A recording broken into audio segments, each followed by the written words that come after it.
Pupils from Riddlesdown School in Croydon in the UK are taking part in a unique scheme to change their attitude to rubbish and waste. They're part of a programme run by GAP, Global Action Plan, who help to educate and advise business and schools in Britain on ways to become more environmentally conscious in what they do. Our role is to try and help people make small changes in their lifestyles which will reduce their impact on the environment, and particularly saving energy, reducing waste, travelling more efficiently. The company has been going since 1993, when the environment and green issues weren't top of the political agenda or considered a serious issue. Today their role is very different, with companies actively seeking ways to become greener. With companies, we try and help them to get their workforce more engaged. So what we do is we find a small group of employees, which we call champions. We get them to measure what the company's doing, and then we get them to run communication campaigns, changing what's happening in the workplace, and then we get them to measure again. It achieves a remarkably large amount, actually. I mean, they're just small changes in the behaviour, you know, turning off monitors, perhaps throwing away waste in the right bin rather than just sort of sticking it in the bin near your desk. Those sort of changes, they can cut energy use, carbon emissions by about 15%, and they can cut the amount of business throws by around a third. One of the items they've designed is a car simulator to provide ideas on how to use vehicles in a more environmentally friendly way. The computer system aims to show drivers the best way to drive and get more out of their cars in terms of mileage by making small changes that will both save money and be good for the environment. The idea is that individuals didn't necessarily think that their fuel consumption had anything to do with them. They sort of thought, well, my car does 25 to the gallon, not my car does 25 to the gallon in the way that I drive it. So there's a lot of things you can do to get more miles out of your tank of petrol. We're looking at things like what gear you should be driving in at which speeds. So people who aren't that familiar with how cars work don't necessarily think that a car driving at 30 miles an hour in third gear uses more petrol than a car driving at 30 miles an hour in fourth gear. So being in the right gear, driving at the right speed, you can, if you're driving along the motorway, driving at 50 miles an hour uses about 30% less fuel than driving at 70 miles an hour uses. So driving at the right speed as well as in the right gear.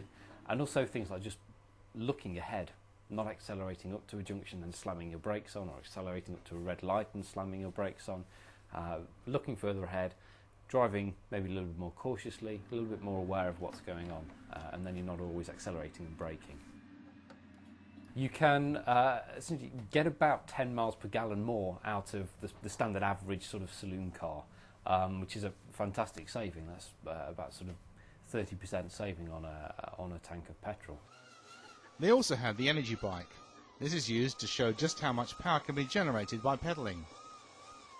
It also highlights the difference in power consumption of normal and energy-saving bulbs, and how pedal power can be used to charge items up like an iPod. The idea of the energy bike is that people can actually feel the amount of energy they're doing by how hard they're pedalling.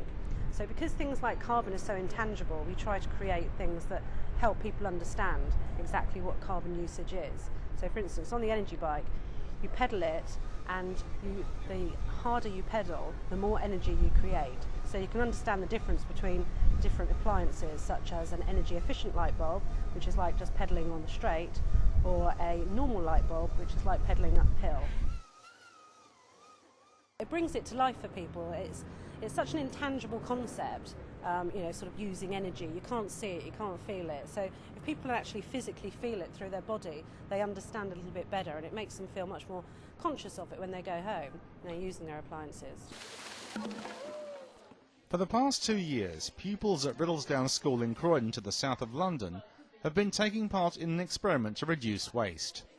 They set up an environmental policy group as part of the programme organised by Global Action Plan. They're sifting through one day's rubbish of between 20 and 30 bags generated by the whole school. The aim is to find out how much of the school's waste can be recycled or disposed of more ecologically. The Action at School programme, the idea behind it is that we engage young people with the issues in an action-oriented way. So it's about them finding out what the problem is, them weighing and measuring what the problem is, which is exactly what's happening behind us, setting the actions that they want their school to take, and setting in place a campaign to engage the rest of the school with that. This is a really key part of secondary school citizenship. The government wants people and wants young people to be engaged as citizens and active citizens, and our program is very much about that. So it's not just awareness raising and understanding the knowledge behind the issues, it's actually what do they mean in practice, what does it look like, and what can we do about it ourselves. GAP work with around 50 schools across the UK on the programme.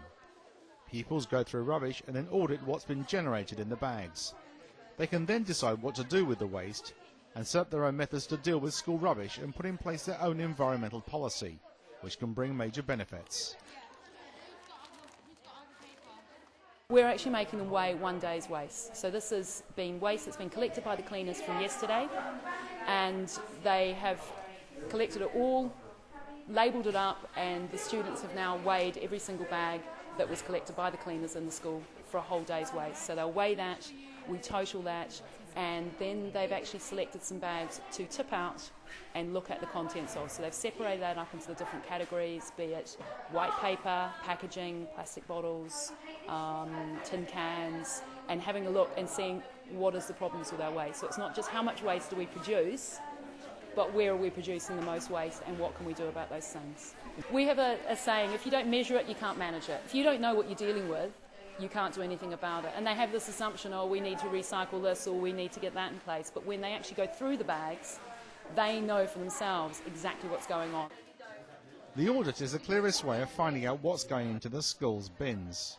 By doing this, there can be a positive effect on the school's carbon footprint. It has a really, really high impact. We've been running action at school for about 12 years across the UK, and we've got an average reduction of waste in the schools of 41%. So for example, the school we're working with today, at this is their second waste audit. The first waste audit, they produced 200 kilograms of waste in one day. So if we managed to reduce that by 40%, their target was 50%, that's 100 kilograms each day not going into a landfill site. For teachers at the school, who help set up and administer the programme, it has made the children much more aware they need to do their bit for the environment and shows how the school can do much more. This time last year we were recycling no paper at all.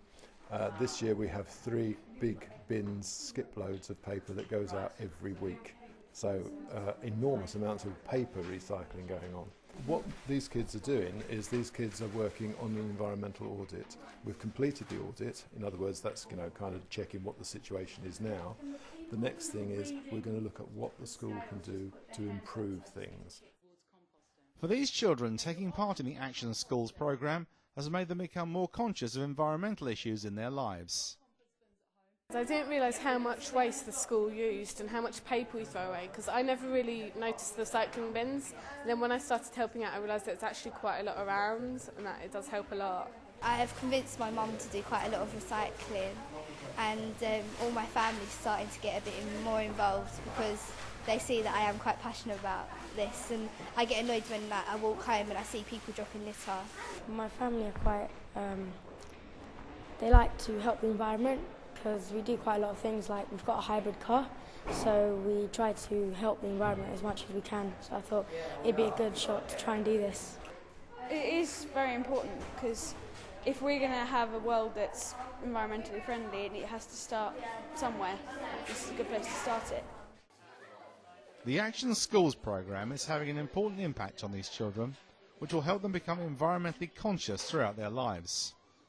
That added to GAP's Energy Bike to show how much power items use, and their car simulator to help people drive in a more energy efficient way, all show how one British company is helping schools and business become cleaner and greener in what they do.